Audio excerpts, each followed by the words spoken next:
Soal yang pertama, pertanyaannya, bagaimana cara Anda memahami konsep moderasi beragama dalam konteks kehidupan bermasyarakat di Indonesia yang majemuk? Jawabannya, moderasi beragama bagi saya adalah sikap bijak dan seimbang dalam menjalankan ajaran agama.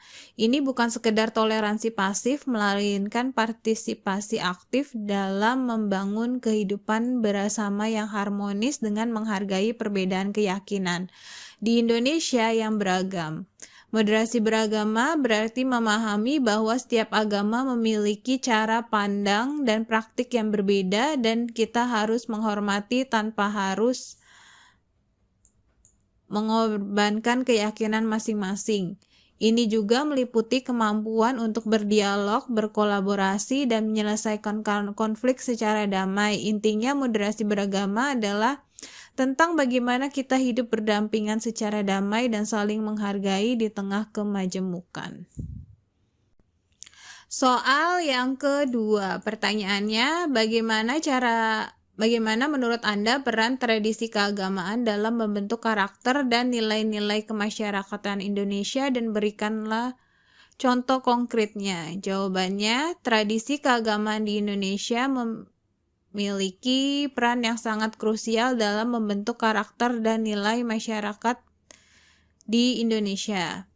Tradisi ini telah diwariskan turun-temurun dan menjadi pondasi moral dan sosial bagi banyak orang. Contohnya, tradisi gotong royong yang kuat di masyarakat kita seringkali berakar pada ajaran agama yang menekankan pentingnya kebersamaan dan kepedulian sosial. Upacara keagamaan tertentu juga mengajarkan nilai-nilai seperti kesabaran, kejujuran, dan keadilan. Tradisi keagamaan seperti pengajian, pesantren, atau kegiatan keagamaan lainnya berperan dalam menanamkan nilai-nilai agama dan moral kepada generasi muda.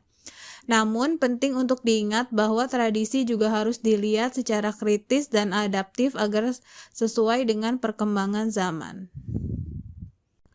Soal yang ketiga, pertanyaannya, bagaimana cara Anda memandang pentingnya menghargai tradisi keagamaan yang berbeda dengan tradisi agama Anda sendiri dan jelaskan dengan contohnya?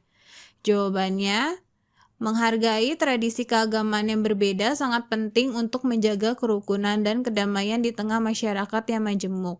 Sikap menghargai ini bukan berarti kita harus meninggalkan keyakinan sendiri, tetapi mengakui dan menghormati praktik keagamaan orang lain sebagai bagian dari keberagaman budaya dan spiritualitas bangsa kita. Contohnya, partisipasi dalam upacara keagamaan agama lain yang dilakukan di lingkungan kita, seperti menghormati saat melaksanakan ibadah di tempat ibadah mereka atau turut berpartisipasi dalam kegiatan sosial yang diinisiasi oleh pemeluk agama lain. Dengan demikian, kita menciptakan lingkungan yang saling menghormati dan memperkaya pemahaman kita tentang keberagaman budaya.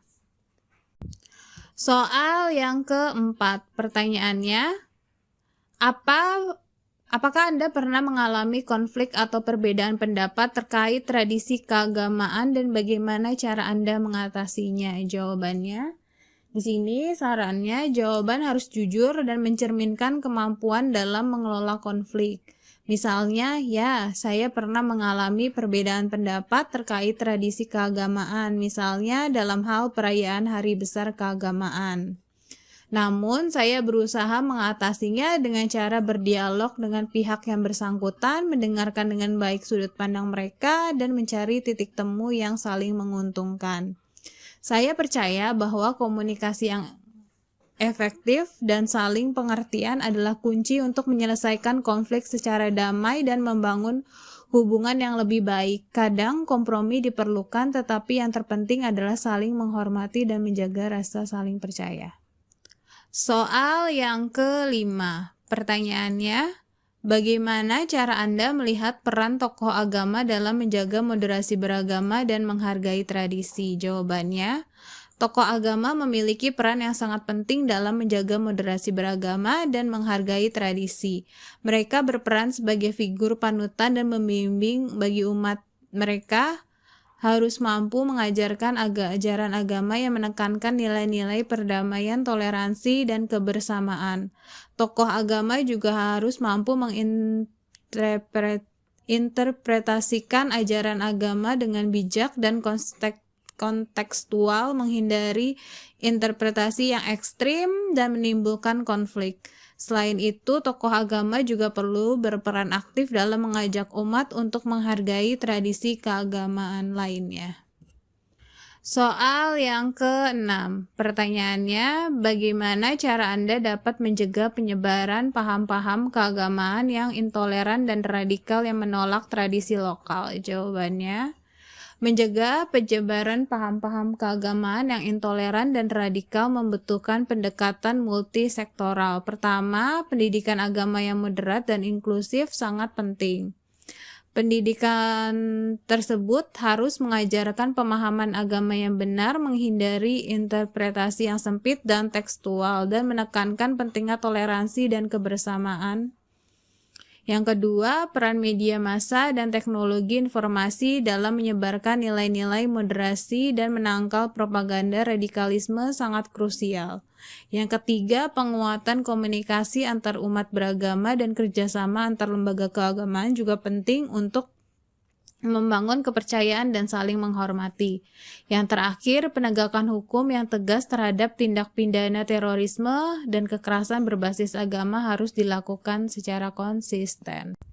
Soal yang ke-7, pertanyaannya, bagaimana cara Anda melihat hubungan antara kemajuan teknologi dan pelestarian tradisi keagamaan? Jawabannya, kemajuan teknologi dapat menjadi alat yang efektif dalam pelestarian tradisi keagamaan, misalnya digitalisasi naskah-naskah kuno, penyebaran materi keagamaan melalui media sosial, dan penggunaan teknologi dalam menjaga kelestarian tempat ibadah. Namun, kita juga harus waspada terhadap potensi penyalahgunaan teknologi untuk menyebarkan paham-paham ekstremis atau mendistorsi tradisi keagamaan. Oleh karena itu, literasi digital dan kebijakan yang tepat sangat penting untuk memanfaatkan teknologi secara bijak dalam melestarikan tradisi keagamaan. Soal yang ke-8. Pertanyaannya, bagaimana menurut Anda peranan dari keluarga dalam menanamkan nilai-nilai moderasi beragama dan penghargaan terhadap tradisi kepada anak-anak? Jawabannya, keluarga memiliki peran yang sangat penting dalam menanamkan nilai-nilai moderasi beragama dan penghargaan terhadap tradisi kepada anak-anak. Orang tua harus menjadi teladan dalam menunjukkan sikap toleransi, kebersamaan, dan saling menghormati. Mereka juga harus mengajarkan anak-anak untuk memahami dan menghargai keberagaman agama dan budaya. Hal ini dapat dilakukan melalui cerita, percakapan, dan pengalaman bersama yang menunjukkan pentingnya hidup berdampingan dengan orang yang berbeda. Soal yang ke-9. Pertanyaannya, bagaimana cara Anda mengapresiasi upaya dari pemerintah dalam mempromosikan moderasi beragama dan menghargai tradisi di Indonesia? Jawabannya, di sini sarannya jawaban harus spesifik dan berdasarkan fakta.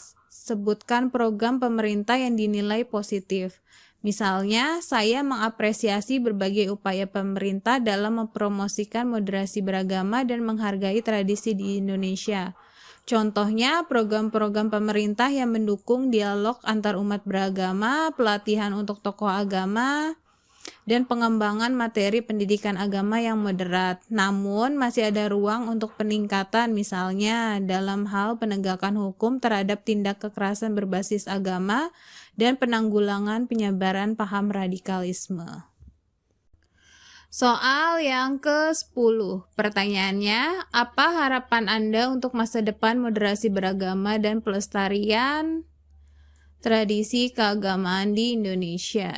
Jawabannya, harapan saya untuk masa depan moderasi beragama dan pelestarian tradisi keagamaan di Indonesia adalah semakin kuat dan mendalam pemahaman tentang nilai-nilai moderasi dan toleransi di seluruh lapisan masyarakat. Saya berharap kerjasama antar umat beragama dan lembaga keagamaan semakin kuat dalam membangun kehidupan bermasyarakat yang harmonis dan damai.